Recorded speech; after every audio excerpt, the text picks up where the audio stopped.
Well, welcome folks to this edition of Pause called Shifting into Neutral.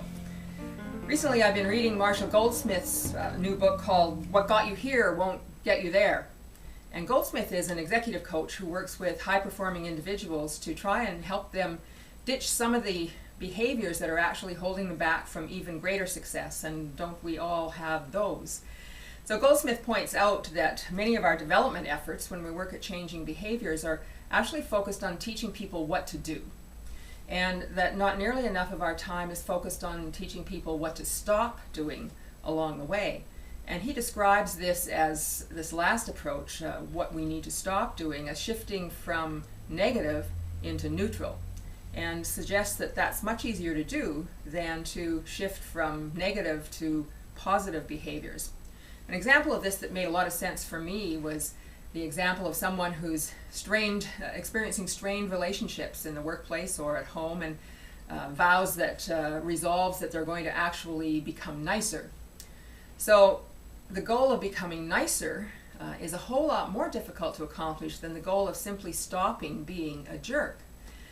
And Goldsmith points out that if you are trying to encourage a whole number of positive actions, for instance, that are associated with being nicer, that someone has to find ways to tune into other individuals. They have to notice positive things that they're doing, take the time to provide recognition and to provide encouragement. They have to develop a greater sense of patience when things go wrong or individuals are difficult to deal with, and that there's a whole lot of behaviors that are associated with being nicer, many of them a little bit more difficult to learn.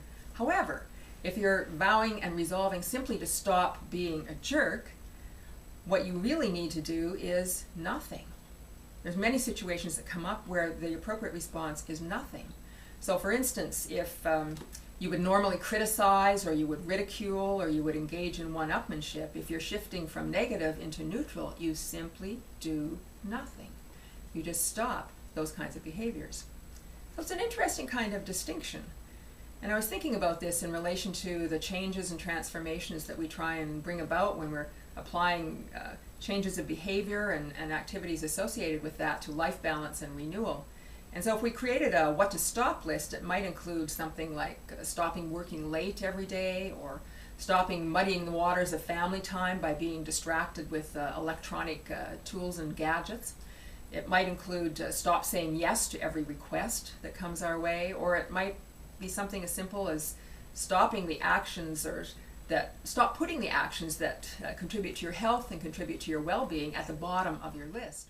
So try giving it some thought and see what you might stop doing that would shift from negative to at least neutral in your life, particularly in a situation that causes you or causes other people around you some angst.